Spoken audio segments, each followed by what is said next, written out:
ধানমন্ডি, গুলশান, বনানীতে যতগুলো বিল্ডিং আছে তার মনে হয় 1/3 রেস্টুরেন্ট আছে। ঢাকার মানুষ আর ঘরে খাইতে হয় না, সবাইকে রেস্টুরেন্টে যেতে হয়। বর্জ্য ব্যবস্থাপনার জন্য সরকারই বলছে বর্জ্য থেকে শক্তি উৎপাদন করবে। আমিনবাজার আর মাতোয়াইলে কি পরিমাণ বর্জ্য পোড়ানো হচ্ছে আপনারা সবাই জানেন। শহরের অর্ধেক মানুষ রাত্রের বেলা ঘুমাতে পারে না আমিনবাজার এবং মাতোয়াইলের বর্জ্য পোড়ানোর কারণে, বিষাক্ত ধোঁয়ার কারণে। সবাই জানে, মাননীয় পরিবেশ উপদেষ্টা নিজে ভিজিট করেছেন, কিন্তু কোন শক্তি বলে এখনো পর্যন্ত বর্জ্য পোড়ানো বন্ধ হয় না। আমরা যতই বলি না কেন ন্যায্য নগরী, বসবাসযোগ্য নগরী, এই যে শুধুমাত্র সবার জানা, কোনো বৈজ্ঞানিক গবেষণা দরকার নাই, সবার চোখের সামনে যে অব্যবস্থাপনা আছে সেটি করলে এই বায়ু দূষণ কমানো যেত। শব্দ দূষণের 80% হয় যানবাহন থেকে। যানবাহনের ড্রাইভাররা কেন তো হর্ন দেয়? কারণ রাস্তা হকারদের দখলে। বেইলি রোডের মতো জায়গা, আমি কালকে বললাম যে এটা তো আরেকটা গুলিস্তান হয়ে গেছে, তাহলে এটি কে দেখবে? এটির জন্য আবার গবেষণা করার দরকার আছে। আমাদের ডিএমপির কি করছে, রাজু কি করছে, সিটি কর্পোরেশন কি করছে? তাহলে এই প্রশ্নের উত্তর যদি আমরা তাদের কাছে চাই তাহলে বুঝে যাবে যে শব্দ দূষণ অনেকটা কমবে।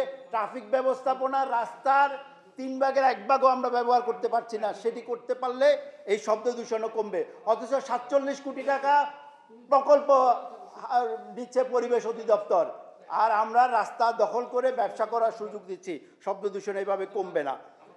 আগুনের জন্য মিশ্র ব্যবহার, এই যে বিল্ডিংগুলোতে ধানমন্ডি, গুলশান, বনানীতে যতগুলো বিল্ডিং আছে তার মনে হয় 1/3 রেস্টুরেন্ট আছে। ঢাকার মানুষ আর ঘরে খাইতে হয় না, সবাইকে রেস্টুরেন্টে যেতে হয়।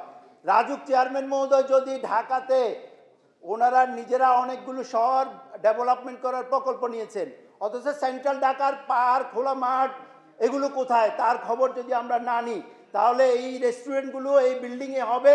এই 47 জন মানুষ যেরকম বেইলি রোডে মরেছে, এরকম আর বনানীতে আগুন, অন্যান্য জায়গায় আগুন লেগে আরও মানুষ মরবে।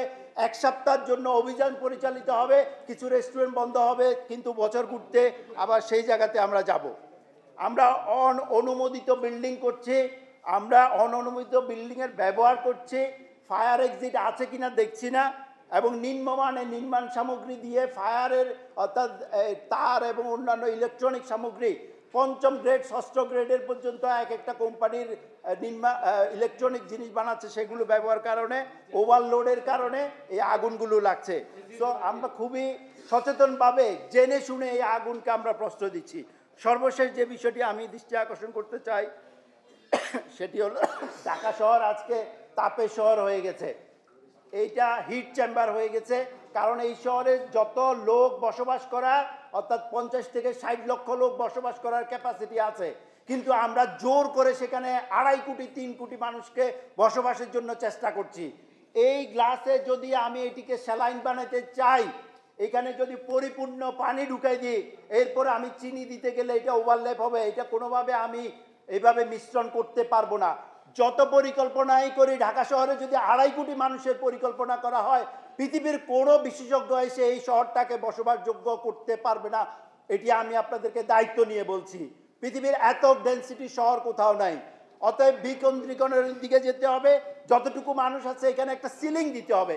কেউ তো বলছে না ঢাকা শহরে কত লোক আসার পরে আমরা সিলিং দিব, ঢাকা শহরে কত বিল্ডিং এটি ধারণ ক্ষমতা নিতে পারবে, ঢাকা শহরের আর কত গাড়ি, আমরা 50 লক্ষের বেশি গাড়ি অলরেডি নিয়ে আসছি।